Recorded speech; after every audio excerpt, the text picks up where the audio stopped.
Naku po, Senator Dante Marcoleta, ang bangungot ng Malacanang at ang bangungot ng lahat ng mga politikong tiwali at nanguha sa kaban ng bayan ay talagang bangungot. Bakit? Dahil isipin nyo na lang, ha? Totoo sinasabi nila eh. Oo, totoo sinasabi nila na mula nang dumating si Senator Marcoleta, nagkagulo sa Senado. Nagkagulo na sa Pilipinas. Mali kayo. Nagkagulo dahil malapit na sila mabuking. Dahil kay Senator Dante Marcoleta, no? Siya lang ang nagsisiwala talaga ng mga katiwalian. Pero etong nangyayari ngayon, ha, kabado na sila. Bakit? Dahil alam nila malapit na silang ayoko magseta pero pagpalagay na natin na malapit na mabuking, mahuli ang big fish. Malapit na po makulong ang big fish. Kumbaga, malapit na po mahuli sa pamingwit ang malaking big fish po, no? Dito po ay talagang makikita natin na tama na. Bakit ho? Imagine, ngayon lang tayo nakakita sa panahon ngayon na kung saan binabastos ang religion. Pinapatahimik na binagbabantaan ng iba't ibang relihiyon. Wala ako tinutukoy kung sinong nagbabanta, kayo na lang bahala. Kasi tuso na yung kalaban natin eh. Tuso na. Pag sinabing tuso na, desperado na sila, 'di ba? Kaya wala tayong babanggitin dito. Kayo na bahala yan kung ano 'yun, no? Na pati INC, pati mga religion, lahat talagang inaano nila eh. At ipapatupad nila yung pakay nila na cha ba 'yun? Ano, basta ganun. Ipapatupad yata nila. Wala ko tinutukoy ha. Ngayon, ang huling patibong ni Senator Dante Marcoleta. Ako sa tingin ko, huling patibong na to eh.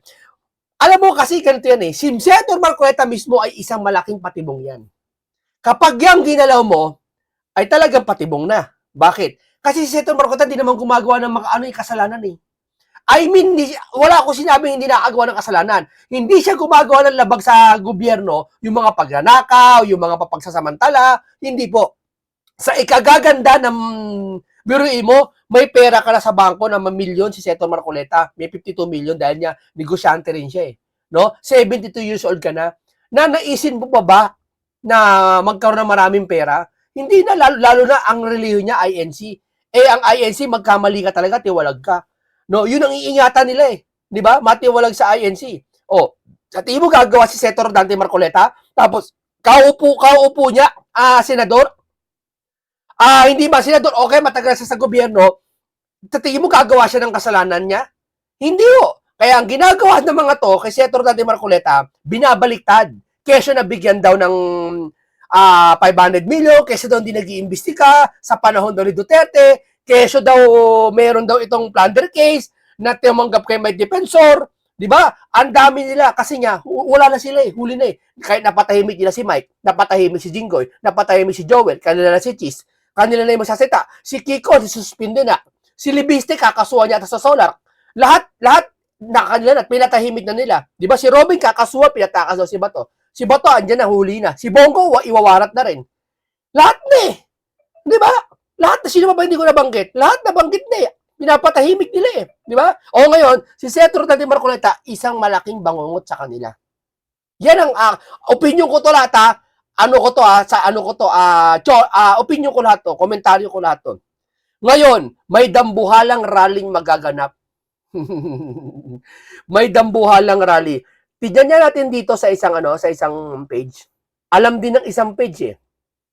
Ito muna tayo.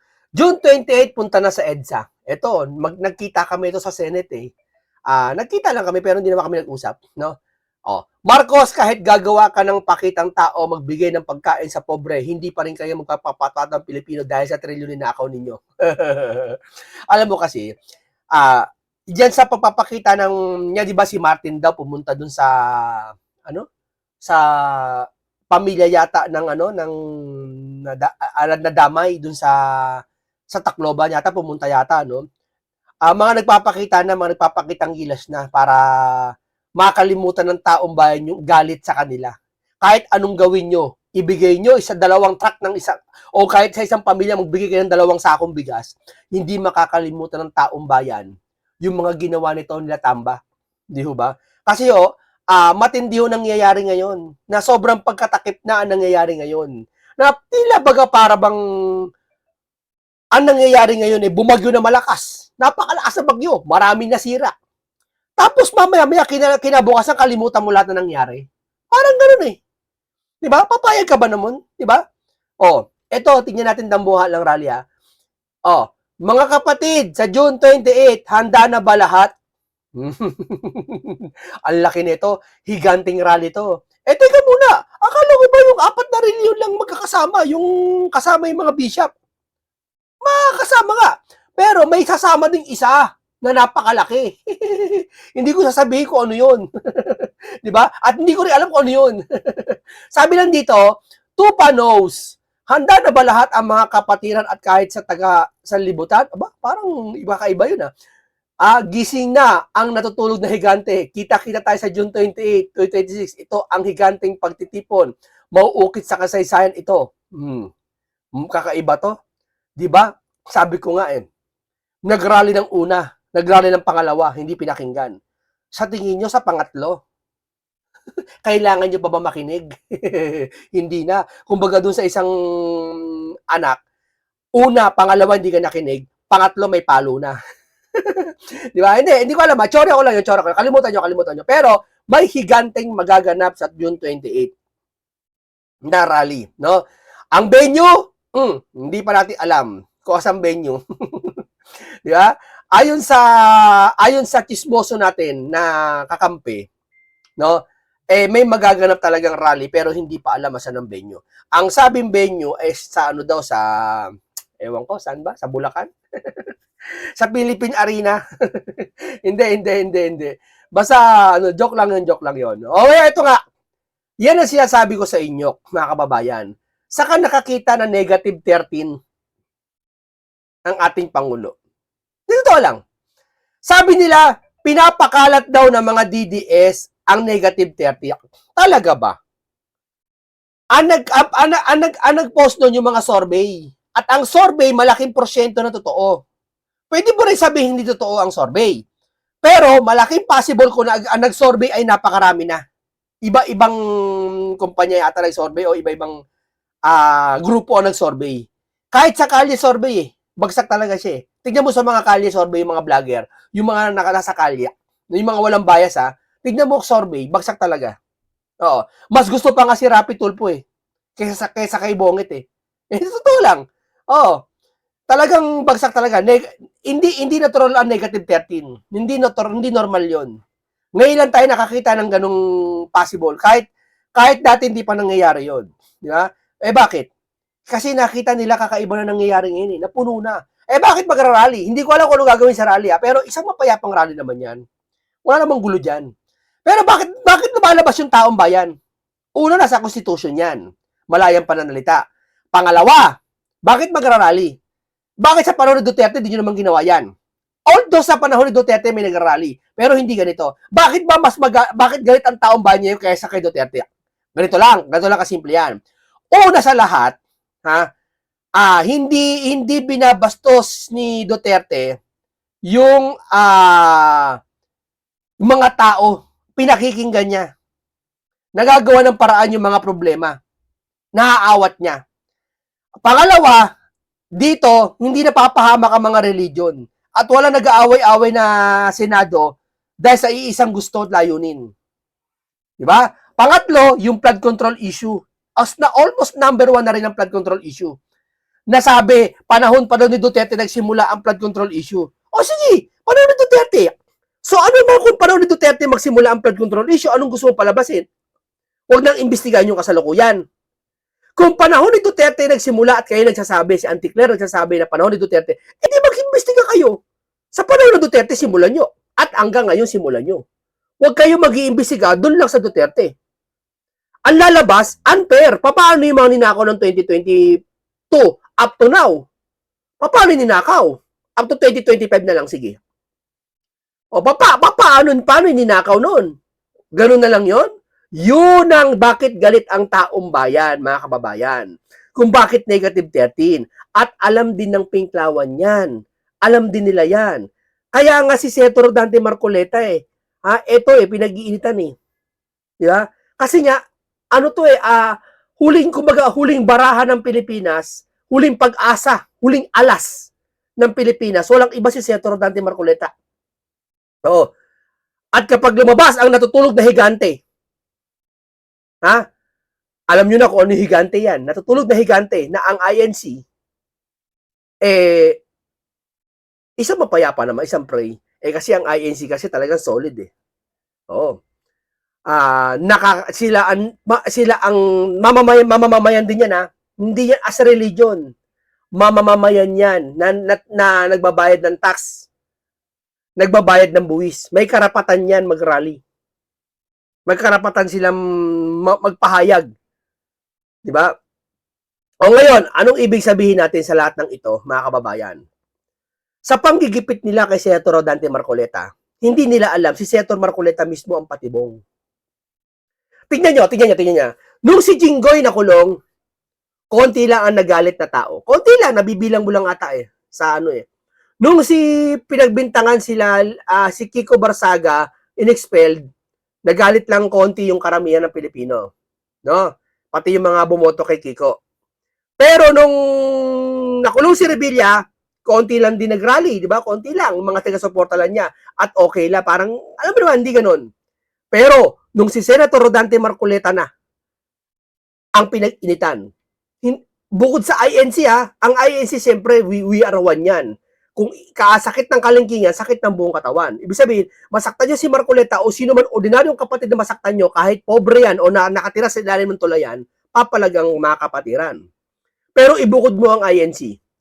Ngayon lang tayo nakakita na si Senator Marcoleta ipitatanggol ng mga politiko ngayon. Ipitatanggol ng mga malaking politiko ngayon. Hindi dahil sa sip-sip sila sa INC Hindi. Nagsasalita yung iba na mga kilalang tao tungkol kay Senator Marcoleta, bakit si Senator Marcoleta uhulihin? Bakit? Anong ginawa niya? Diyan sila nagkamali, mga kababayan. Diyan sila isang malaking pagkakamali na alam kong pinagsisisihan nila ngayon na si Senator Dante Marcoleta, bakit nila tinalo? Okay, sino ba si Marcoleta? Bakit di pwedeng taluhin? Bakit? Tanong ko sa inyo, anong ginawa ni Marcoleta ang kasalanan sa inyo? Anong ginawa ang kasalanan ni Marcoleta labag sa batas? Sige nga. Kaya malakas ang loob ng sambayan ng Pilipino na magsabi na walang kasalanan si Senator Marcoleta at sinasabi mismo ni Senator Dante Marcoleta, inosente siya at hindi niya alam kung ano yung binibinta niya. Ang alam lang niya, etong flood control issue to, gusto niyang imbestigahan at anomalya sa mga kurakot sa Pilipinas. Yun lang alam niya, yun lang pagkakamali alam niya na maaring mali sa paningin ng kalaban. Hindi ko ba, mga kababayan? Kaya dito sa mangyayari, pinagkikita si Senator Marcoleta, doon mo makikita talaga mahal na mahal siya ng tao At doon mo makikita talaga sobra na ang nangyayari. Biruin mo, kung si Senator Marcoleta pala, isang senador na, at ang pagkakaso sa kanya ay imbento lang, what if pa kaya sa ordinaryong Pilipino at mamamayang Pilipino? Kaya pala hindi pinutuko yung flood control, hindi pinag-uusapan, kasi ganoon lang tingin nyo sa sambayan ng Pilipino. Kay Marcoleta niya kung ganyan. Kung sa mga opisyal niya ng Pilipinas, ganoon ninyo. Bastosin nyo. Si Cayetano, binastos nila. Ano yung pagkakabastos? Pinagpilitan yung mali na Quorum 12. Marami pang kumampi doon na mga ibang abogado, kinampihan yung Quorum 12 na pwede daw. Kahit hindi naman pala, kahit 30 nang pwede. Di ba? Ngayon lang tayo nakakita ng ganitong klaseng kaganapan. Di ba? Kaya si Senator Marcoleta, biruin mo, isang lason sa kanila. Isang patibong, yung mismo pagkatao ni Marcoleta, patibong sa kanila. Kaya nga sabi natin, huling latag ng patibong ni Senator Marcoleta, siya mismo. Bakit? Para magising ang sambayan ng Pilipino na meron talagang naganap na kurakot. Pagpipilitan nyo naman, nagsimula. Banggit nila, ang korupsyon naman, nagsimula. Tamo huli sila sa bibig nila nagsimula. Ibig sabihin nagsimula, may nagpatuloy. Tama? Hindi mo pwede sabihin nagsimula kung wala nagpatuloy. Hindi sana sinabi mo, may kurakot nandoon sa panahon ni Duterte. Hindi, sabi nila nagsimula. Ibig sabihin, para silang gusto parang pumuntos. Ibig sabihin, yung kurakot na nangyari yan nagsimula sa Pangulong Duterte. So, dapat Duterte sisihin natin. Kung nagpasimula pala sa Pangulong Duterte, ibig sabihin nagpatuloy. Dapat yung investigasyon, patuloy nyo rin hanggang ngayon. Hindi lang kay Duterte. Kaso ang masama, walang investigasyon nangyayari. Mapapanahon naman Duterte hanggang ngayon, walang investigasyon nangyayari. Di ba? Para patas, para fair tayo. Ganito gawin natin. Magpatawag ng Blue Ribbon hearing si Kiko Pangilinan. Unahin ang investigasyon sa Pangulong Duterte. Ipatawag lahat ng dating sekretary, pati yung dating mga files no, mga budget ano, patawag sige kung kaya nyo kalkalin. Gawin natin. And then pagkatapos nun, isabay ngayon sa itong kasalukuyan, kaya nyo kayang gawin? O sa doon lang kayo sa Duterte, hihinto na kayo. Hindi kami papayag na Pilipino. Bakit? Nasa napunta yung milyon-milyon trilyon na pera na nawala sa panahon ngayon. Although may nawala din sa panahon ni Duterte kasi mismo si Duterte nag-announce November 6 to 2020, kung maalala nyo, nag-announce siya, mayroon talagang kurakot. Siya mismo nagbulgar. So, ibig sabihin, mayroon talaga sa panahon Duterte. Ibig sabihin ba sa panahon ng Duterte? Hindi, kahit sa panahon ngayon. Oh. Eto tanong, para kanino yung sinabi ni Bonget na mahiya naman kayo? Sa panahon ng Duterte o sa panahon ngayon? Kayo sumagot, tanungin nyo siya kung kayo para kanino yun. Kasi kung kami sasagot, sa panahon ngayon ang tinutukoy niya. Bakit? Kasi yung 5,500 na flood control issue na natapos na sinabi niya, napatunayan flood ghost project pala ang karamihan. Almost 90% yata ghost project eh. So, ibig sabihin sa panahon niya. Hindi ho ba? Oh. Maputol na tayo muna. Alam mo, sabi ko nga sa inyo, ito ang huling patibong na nilatag ni Dante. Kinagat na. Ano yung kinagat na? Ano yung kinagat na? Eto, nakita ng sambayan ng Pilipino kung paano sila mag-imbento ng kaso kay Senator Dante Marcoleta. Nagkamali sila. Siguro iniisip nila ngayon, bakit pa kasi natin kinasuhan si Marcoleta eh? Kasi no choice sila eh.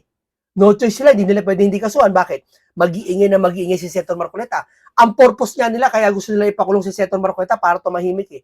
Para wala mag-imbestiga eh. Yun ang purpose nila eh. Sinong sila? Sikreto, wala ako siya sabi kung administrasyon yun ha. Pasensya na kayo, tuso kasi yung iba eh. Sinong sila? Sikreto, hindi administrasyon yun ha. Yung mga viewers ko nakakaalam nun kung ano yun. Di ba? Ganyan tayo tuso ngayon. Di ba? Tuso sila eh. Di tuso rin tayo ngayon. Di ba? Alam nyo, isang malaking patibong ito si Senator Marcoleta sa kanila. Isang tinik. Imbestigahan man nila o hindi, talo sila. Bakit? Lalabas ng totoo. Sila nagtatakip lang. Tandaan nyo, ang pagtatakip meaning ayaw may makita. Kapag tinakpan mo ang isang bagay, isa lang ibig sabihin. May bagay ka na ayaw mo makita. Kaya nga mo nga tinakpan eh. Di ba? Yung kanal nakatakip. Di ba? Yung ulam nakatakip. May mga nakatakip. Di ba? Lahat may nakatakip eh. Nakasara. Yung pinto nakatakip. Kurtina nakatakip. Kasi may bagay na hindi pwede makita. May mga pampribado. May mga bagay na hindi pwede makita. So, itong flood control sa pagkatakip nila, sigurado may bagay na ayaw natin malaman. At yun ang inaalam ni Senator Marcoleta. At si Marcoleta naman gusto nilang alisin sa atin. Di ba? Yung balita ay warrant of arrest si Senator Dante Marcoleta. Oh. Obvious ba na trumped up lang ang charges? Obvious ba?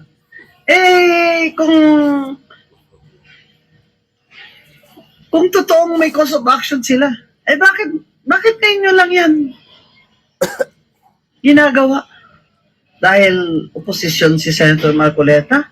Dahil nag-expose siya ng mga massive na corruption sa ating bansa? Napaka-obvious naman po niyan. Paano magsusurvive ang demokrasya natin kung ganito ang pamahalaan? Kung ganyan po, na lahat ng may campaign donors, kakasuhan nila ng plunder, unahin nila si BBM. Dahil si BBM may mga hindi ba? Sige, tingnan natin. Ang kanyang COMELEC na statement of contributions and expenses, SOSE. Kung may mga contractor siya doon ng mga donors, dapat po, kasuhan din siya ng bribery. Hindi naman pwede na kakasuhan niya ang oposisyon tapos pipikit mata lang nila kay BBM at ang mga kasama nila. Para ba lumalabas si Senator Marcoleta lang ang may kasalanan sa lahat? Bakit siya lang ba? Bagay, na-expelled na lahat. Si Kiko, na-expelled na. Diba? Sino pa ba? Ang dami yan. Mike Defensor, kakasuhan ng human trafficking. Yung ibang vloggers, pinagkakasuhan na. Sino pa ba? Madami. Si Jason Sa, sila ka Eric Celis, ang dami. Ang dami na kinasuhan lahat. Yung ba naging epektado sa inyo yung mga yon? Kung kayo tatrabaho diyan na maayos at perfect, hindi naman perfect, no? Kung kayo ang trabaho nyo ay ginagawa nyo naman talaga at wala kayong tinatago, bakit nyo kakasuhan yung mga salita? The more na walang pagbabanta naman sa inyo, magkakasuhan sila. Diba? Ano meron? Hindi na ho tama itong ginagawa niyo. Wala nang hustisya dito. Well, at trabaho Ito, sariwang-sariwa, breaking news to ngayon. ng NBI law enforcement, pag may dumating sa amin warrant of arrest, we will enforce it no matter what. Nakita niyo naman yung nangyari sa Senado kasi we want to enforce the warrant of arrest. Namapasok yun may mga tao na nagcha-challenge na si Matibag, natakot, o sino yung mga yan na dahil ayaw arrestuin si Marcoleta, narinig ko yan. Pero wala Gusto niya palabasin, si Matibag natakot, o dahil kasi gusto niya palabasin, wala naman daw talaga warrant para si Marcoleta. Tapos gusto niya palabasin, si Matibag natakot. So, pagkakaintindi namin, hindi siya natatakot. Ganoon lang yun eh. Sir, wala kaming planong takutin ka, sir. Hindi kami nananakot, sir. Hindi ka namin para takutin pa, sir. At hindi papaalam ng sino man o ng INC ma. Yung para nakot sa'yo at di nila gagawin yun, sir. Ang INC, yung mga narinig mo sa Facebook, kalimitan INC doon, hindi sila mahilig manakot, sir. Sila, sir, kung ano yung gagawin nila para sa ikagaganda ng lahat, gagawin nila, sir. Hindi sila para manakot, sir. Pinapaalala lang kita. Pero alam ko naman wala ka naman sinasabi na nananakot sila. Pero kung sakali man, baka iniisip mo na tinatakot ka, hindi sila nananakot, sir. Ang palanakot, ganito. Sige, pag hindi mo yun yan, gaanuin ka. Pero hindi mo nang ginagawa. Ang INC, sir, ginagawa nila. Ano yung ginagawa nila? Nang kabutihan. warrant of arrest eh. These people who are challenging me na arrested, you bring me a legal and valid warrant of arrest to anybody and we will enforce it. We will arrest anyone as long as we have a legal and valid warrant of arrest. Huwag po tayo sa Facebook magsalita ng magsalita. Kung meron tayong ebidensya, dalhin nyo sa FBI and we will do so kung ano yung gawa namin. Ano ebidensya papakita? Kayo naman, si ebidensya na naman eh. Ilan na sa ebidensya. Pag kay Claire naman, fake news. Hindi ba sapat yung sinabi ni Senator Marcoleta na may warrant? May para tabi niya, di ba sa 25, magpapaalam na sa anumang oras lalabas na yung warrant niya. Eh, kasi may hold departure nga eh. Automatic, sir. Pag may hold departure, sir, automatic may kaso. At pag may kaso, siyempre, anytime, pwede lumabas yung warrant. At wala naman sinasabing masama laban sa inyo. Siguro yung iba meron. Konti lang. Mangilang ilan lang yun. Yan po ang gusto ng NBI and we will enforce the law no matter what. Thank you, sir. Ito, painggan natin tong isang vlogger na painggan nyo. Ang ganda ng kanyang mensahe. Natuwa ako sa mensahe niya. Nagpahayag si John B. Cremulya na wala daw warrant of arrest kay Senador Rodante Marcoleta. Wala daw warrant of arrest dahil wala pang kasong naisasampa. Sinong niloko ninyo? Ha? Alam namin, nasaksakan kayo ng sinungaling.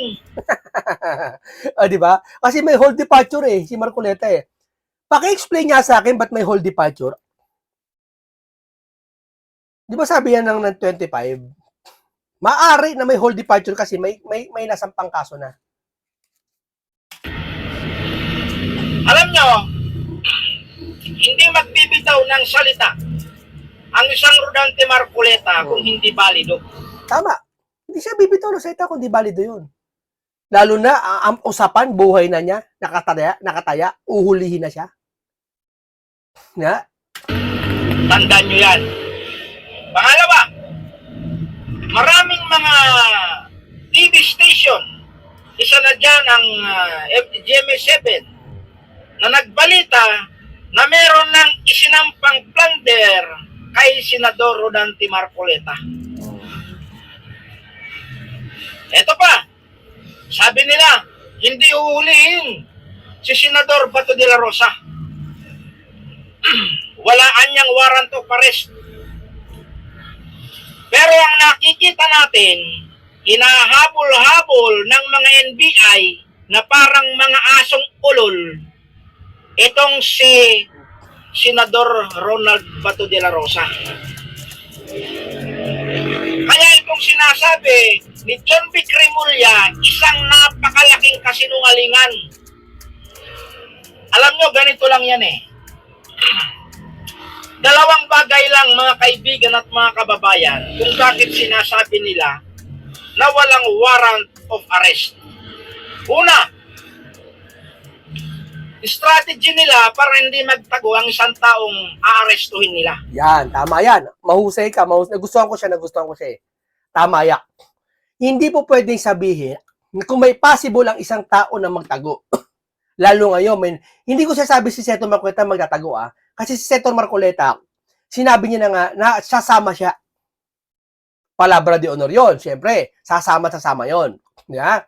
Ngayon, sa pagkababa ng tingin nila kay Senator Marcoleta, ang estimate ko, hinihinala nila si Senator Marcoleta, siya yung uring tao na magtatago. Tama? Sa paningin nila. Hindi sa paningin natin. At sa pumutok na balita nga, alam nyo naman sa social media, na kay Senator Marcoleta doon ay magtatago daw di umano sa kapilya ng INC. Saan lumabas yun? Sa vlogger lang ba yun? Hindi. May naglabas talaga nung sadya. At malamang galing sa kalaban yun. Galing sa kanila yun. Ibig sabihin, may hinala sila na magtatago si Senator Marcoleta. At may pakiramdam sila na malaking possible na magtatago si Senator Marcoleta. Kasi nga, nag-hold departure na nga eh. Di ba? Ngayon nga lang ako nakapansin may hold departure na kagad eh. Ang bilis eh. Sabi, alam nila magtatago. May possible na magtago si Senator Marcoleta. Di ba? At alam nila na sa kapilya magtatago. Alam nila eh. Kumalat di ba nakaraan? Hindi ko alam kung kayo galing yun. Pero sabi niya, kung may usok, may apoy. So, ibig sabihin, mga kababaya, kaya dito, pati INC, binabastos nila. Tapos kalauna, ang una si Bato daw itinatago sa Central, sa INC. Grabe ka paranoid nila, di ba? Sipin mo yan, pagbintangan ng INC, ganyan, magtatago. Kung kayo, sabihan kaya namin, nagtatago sa inyo si Atong dyan sa Malacanang, papayag kayo? Hindi kayo papayag, di ba? Kasi alam nyo, wala dyan, at di po pwede. Pero Kaya nga sabi ko, uhulihin nila si Senator Marcoleta, ito yung huling patibong ni Senator Marcoleta, sarili niya. Huling patibong ni Senator Marcoleta, sarili niya. Pag hinuli si Senator Marcoleta at alam ng sambayan ng Pilipino, invento lang ang kaso sa kanya. Tiyak talaga. Asahan nyo talaga. Alam nyo na. aksyon ni Senador Dante Marcoleta, hindi niya kailangang magtago. Pangalawa, ito ang matindi dyan. Takot silang iserve ang warrant of arrest. Kaya sinasabi na lang nila na walang warrant of arrest dahil walang gustong mag-serve. Tama yon. Tama yon. Dalawa kinakatakutan nila. Siyempre, yung grupo ni Senator Marcoleta, pag inaresto, papalag. Siyempre, papalag ang INC. Yan ang hinala nila. Pangalawa, pag hinuli nila si Marcoleta, isang patibong sa kanila yan. Kaya nga sabi ko sa inyo, ang huling patibong ni Senator Marcoleta, sarili niya. Ang huling patibong ni Senator Dante na nilatag, sarili niya. Dati di ba nagpapayag siya, si Joel lumipat. Si Chis nilipat niya, pumayag sila. Patibong pa rin yun eh. Di ba, nakaraan talakay natin? O ito huling patibong niya, sarili niya. Kaya pag hinuli nyo to, may mangyayaring kakaiba na tatatak sa kasaysayan ng Pilipinas. Hindi naman magulo yun. Hindi magulo yun. Baka sabihin nyo, nagkikahit ako ng gulo wala Puro kabutihan tinutukoy ito, puro lesson learned dito Puro opinion, komentaryo dito. Walang ganyan walang gulo. Bawal yan, bawal dito yan. Yan ang totoo dyan. DILG, PNP, NBI, nagtuturuan kung sino ang dapat mag-serve. Pwede talagang tama siya. Pwede may kaso na, pero ayaw lang ilabas Tapos, hindi na mabawi kasi kahiyaan na. Kaya nga patibong sa kanila si Senator Marcoleta. Pag patibong talaga, wala ka na magagawa kundi nabitad ka na. Bakit? Kasi padalos-dalos sila eh. Bakit sila padalos-dalos? Kasi may tinatago sila eh. Ano tinatago nila? Yun na nga, yung pitatakpan nila. Alin ang pitatakpan nila? Ano ba dapat pagtakpan? Impeachment? Wala. Ang impeachment, horna ang bahala eh. Di ba sila nangunguna eh. Ano pitatakpan nila na hindi binabanggit ng HOR, hindi binabanggit ng Senado, at hindi binabanggit ng mga vlogger ng mga loyalista? Alin yun? Flood control issue. Na ang nagbabanggit lang walang iba, kundi si Senator Rodante Marcoleta at si Mike Dillapensor at ang iba pang 18 Marines. Tama? Ng warrant of arrest. No. Ito pa, ang matindi dyan. Ang gobyerno ni Bongbong Marcos, mga kaibigan at mga kababayan, ay may plano daw di umano na pasukin o lusubin ang templo sentral ng Iglesia ni Cristo. Alam nyo, sa mga kapilya pa lamang ng Iglesia ni Cristo, wala kang makitang basura sa loob at labas ng compound. Ang bulsa namin, ginagamit naming basurahan. Kapag may makita kami kahit isang piraso lang na balat ng candy, pinupulot namin, ibinubulsa namin yan.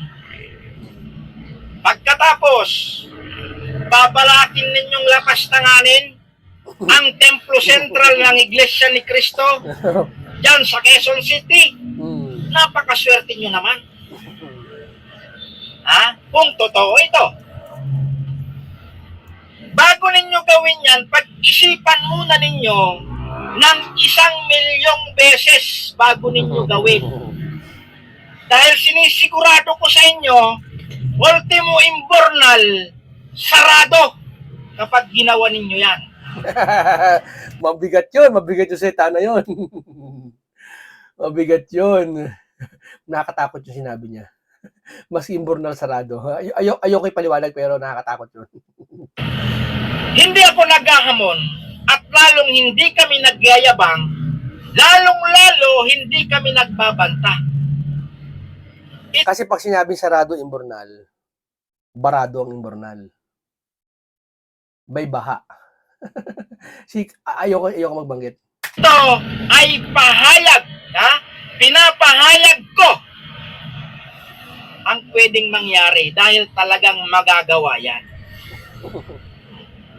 Tinuruan kami na maging mahinahon, makadiyos, makatao, mapagpakumbaba sa lahat ng panahon, pero hindi kami tinuruan para maging duwag.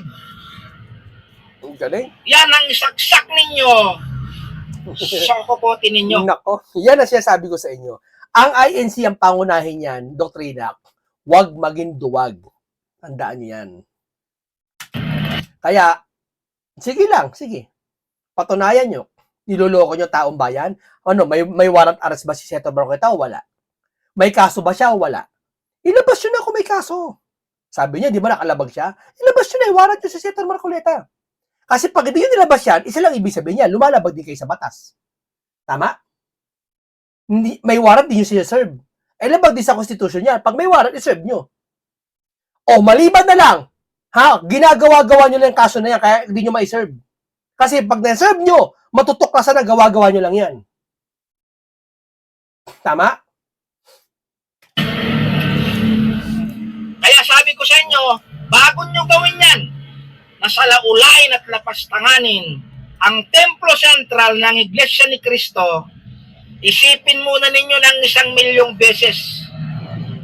Hindi kayo magtatagumpay. Suktulang ibuwis namin ang aming mga buhay. Grabe, iba yun. O ito, opinion niya lang to komentaryo to Huwag lang masalaula at malapastangan ang itinuturing namin na bahay ng Diyos. Sasabihin nila, kung talagang kayo may Diyos, pabayaan yung pasukin. Kung talagang may Diyos kayo, grabe no. Sino lang ba nagsasalita ng ganon? Mga kababayan, sino? Ano sabi nila? Alam mo sabi nila? Ha? Yung mga, ayaw ko magbanggit ng religion pero sinasabi nilang karamihan sa kanila. Kung talagang totoo ang Diyos ng INC, ha? Bakit hindi nyo, babayaan nyo ang Diyos magtanggol sa inyo? Bakit? O sige, pasukin nyo. Bakit tatanggol nyo? Ayaw papasukin nyo INC? Ano meron dyan? Kung talaga may Diyos kayo, papasukin nyo yung mga otoridad para kung may Diyos kayo, pagkatanggol kayo ng Diyos. Sino lang ba nanunukso na ginagamit ang Diyos? Si Satanas. Walang iba yan doon sa ilang na si Kristo tinukso. Kung kung ikaw ay anak ng Diyos, magpatihulog ka dyan. Eh, di ba yun siya sabi nila ngayon? Kung talagang kayo may Diyos, sige, papasukin nyo yan. Kuhang-kuha nila, no? Kuhang-kuha nila si Lucifer. Kuhang-kuha nila ang finished product ni Lucifer. Boto namin, kahit buhay, ibibigay kung ito may hilingin. Mas masarap sa amin na mamatay na lumalaban.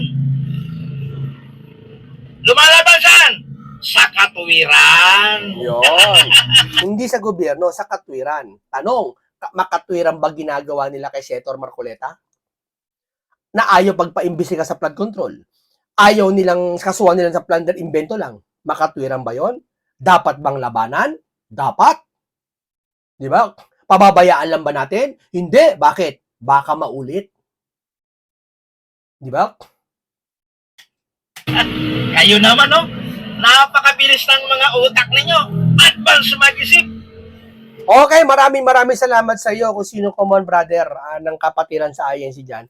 Maraming salamat sa inyo. Dito nga po, sabi ko sa inyo, ang huling patibong na nilatag ni Marcoleta ay sarili niya. Na kinagat na nila. At yung pagkakagat nila, yun nga yung paghuli kay Marcoleta. Hulihin nyo sa hindi, nalatagan kayo ng patibong ni Senator Dante Marcoleta. Dahil ito na. Yeah?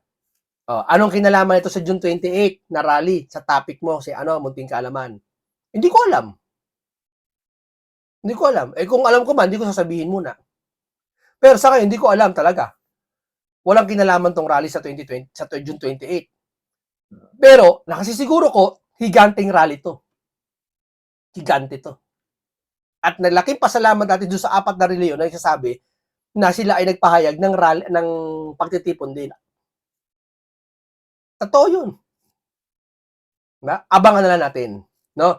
Maraming salamat. Isa tong komentaryong punong-puno ng karunungan at kaalaman. At isang tala kaya napakamakabuluhan to at lesson learned to at marami kayong matututunan talaga.